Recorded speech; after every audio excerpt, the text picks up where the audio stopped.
Good afternoon, everybody. Well, let me start off by saying that Hallelujah Diet as a book is a book that has transformed my life as a person. And I have seen the use of the principles learned from that book transform several other lives. The book Hallelujah Diet, like I said earlier, changed my life. It's a book that teaches about how to experience the optimal health that you were meant to enjoy. In other words, you weren't meant to be sick. You weren't meant to wear glasses. Now, I say that because that applies to me. You weren't meant to have joint pains. You weren't meant to have cancer. You weren't meant to have different kinds of diseases. That initial plan of God, as is written in 3 John chapter 2, is the principle that this book follows. It was written by a reverend gentleman, a pastor in the Baptist church, who had a bout of a stint with sickness, as it were. His story is such that his mother had colon cancer, and he watched his mom die. He watched her die from the conventional treatment of the colon cancer, meaning surgery, radiation, chemotherapy, and all of that. So, Dr. Malcolmus was diagnosed of cancer shortly after his mom died, and it was exactly the same cancer that took his mom, colon cancer. So, he was faced with the choice of going with the Medicare system as it was then, or attempting to do something different. Now, in part 1, Reverend George Malcolmus described how he met another clergyman, Lester Roloff, who simply told him he lost weight, he quit having asthma, his allergies had gone, simply because he started juicing carrots and eating carrots. So people called him the carrot man.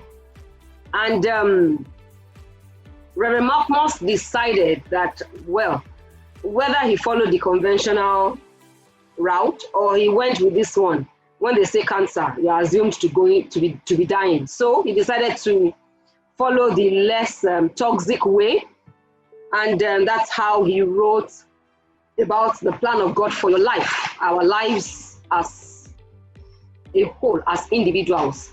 Now it talks about in the beginning, in Genesis, and God said, "Behold, I have given you every herb bearing seed, which is upon the face of all the earth." So he went on and started juicing. So part 1 talks about the real miracle. Now, we all sit in front of doctors from time to time. Doctors are fantastic people, I must say. They are gifted to help you know what is wrong with you and attempt to help you get better. But I have discovered that many of the times, doctors do not have all the solutions. If they had all the solutions, you probably find out that no doctor would die of any illness. So we go back to the garden. What are we doing back to the garden? It's talking about using all of these things in this beautiful picture. The carrots, the broccoli, the radishes as our food.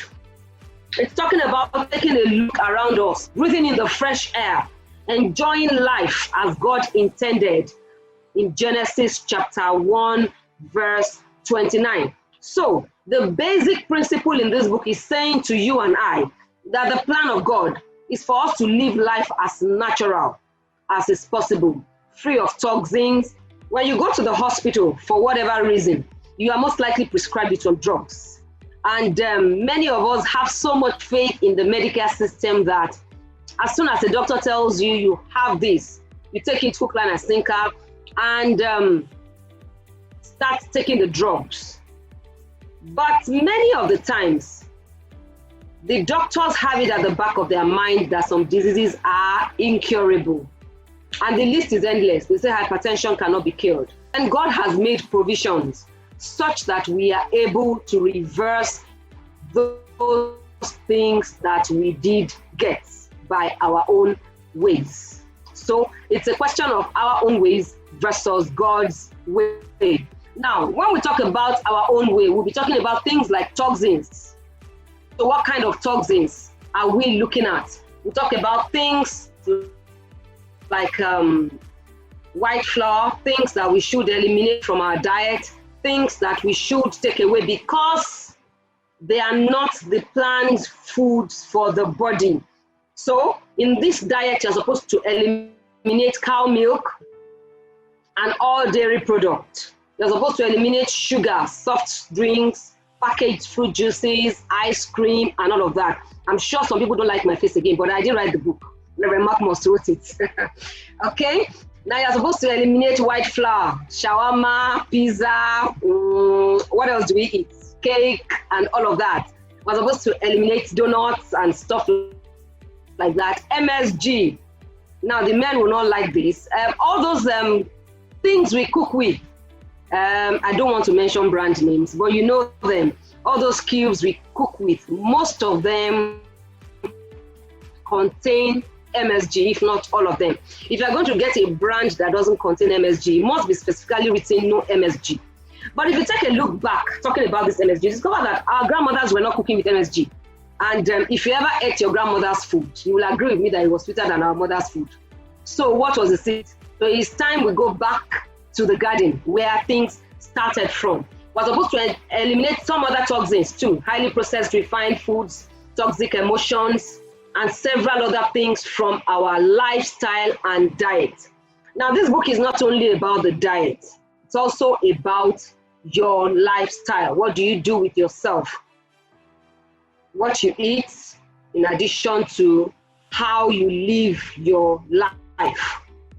So, basically, after eliminating all of these things, you eliminate family planning pills, you stop doing self-medications.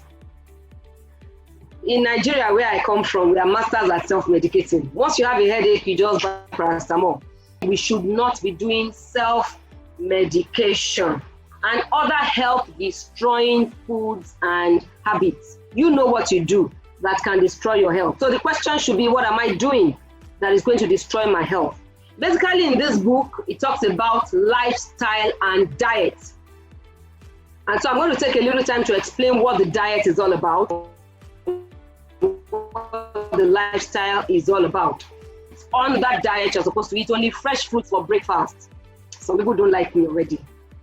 But when you do it, you will actually call me back to say thank you. And then I'll forward your mail to Reverend Marcos, because the idea didn't come from me.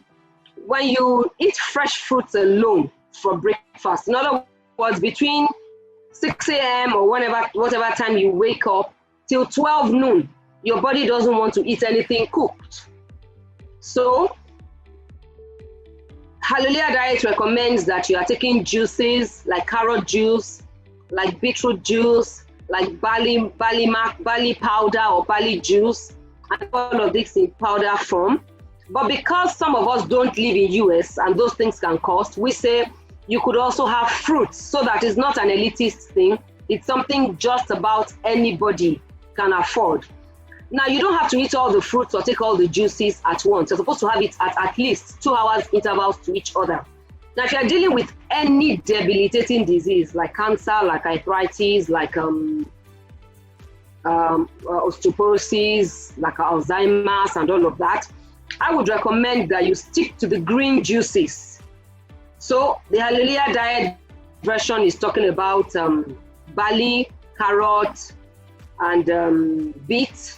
In Nigeria, I would say you will get beet. Yes, you will get carrot, but you may not get barley. So I would say any green leafy juice. It could be ugu, it could be spinach, it could be our normal greens, any green available around you.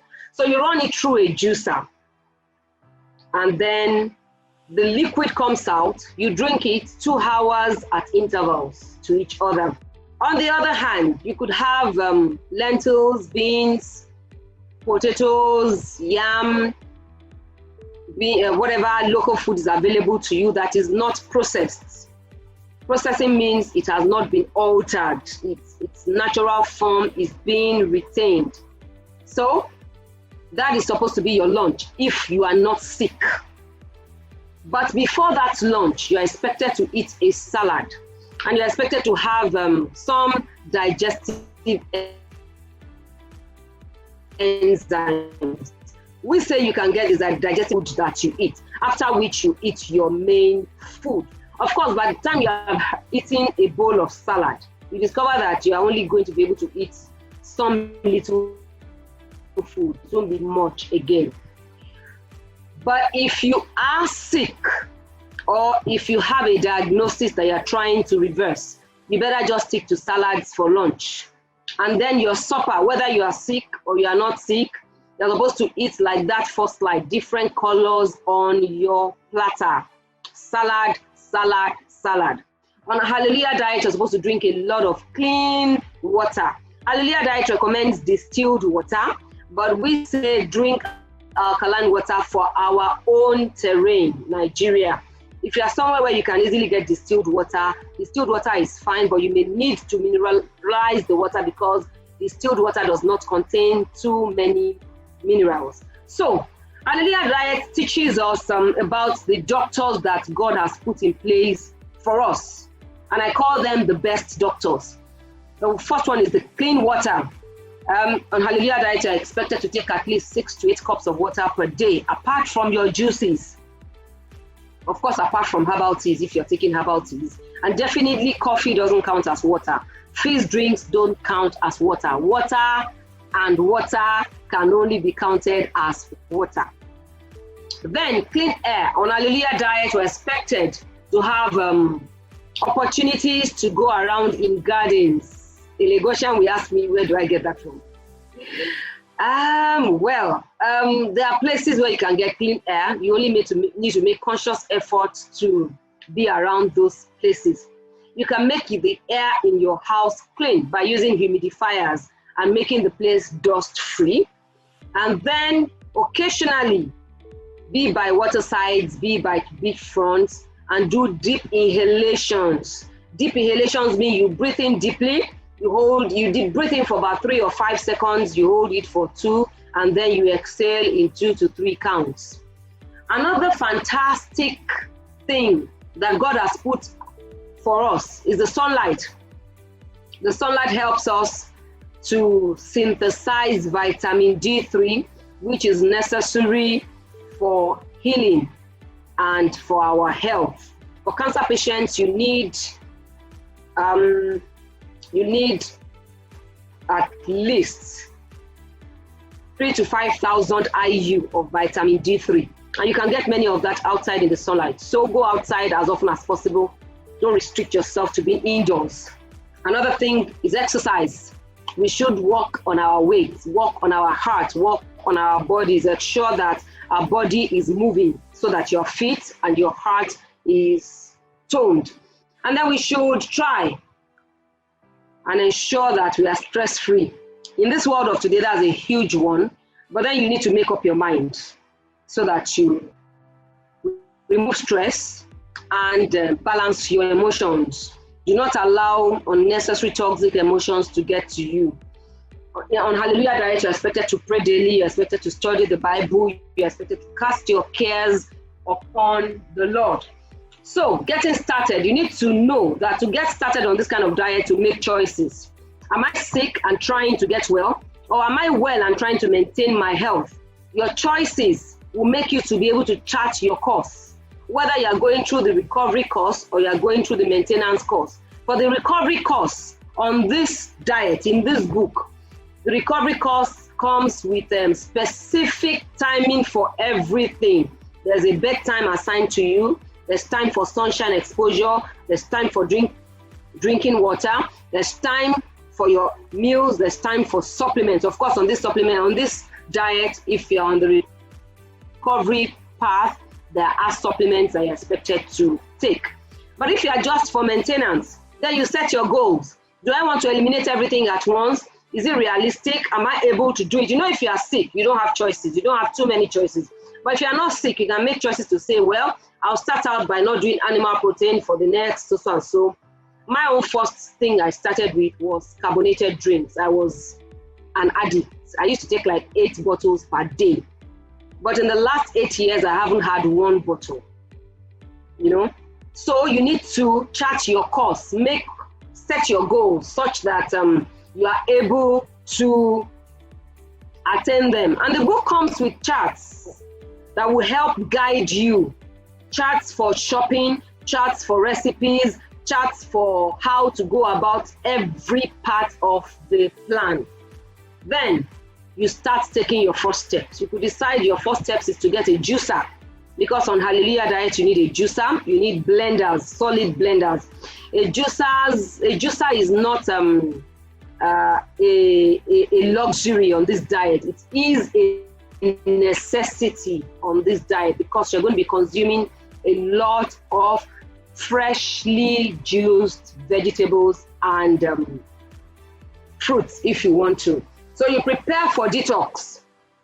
How do you prepare for detox? You need to be warned that on Hallelujah Diet, the first few weeks may be a little bit queasy for you. So you discover that you start out, and after you've started out, you discover that a few days down the line you are stooling, or a few days down the line you are vomiting, you have a lot of nausea.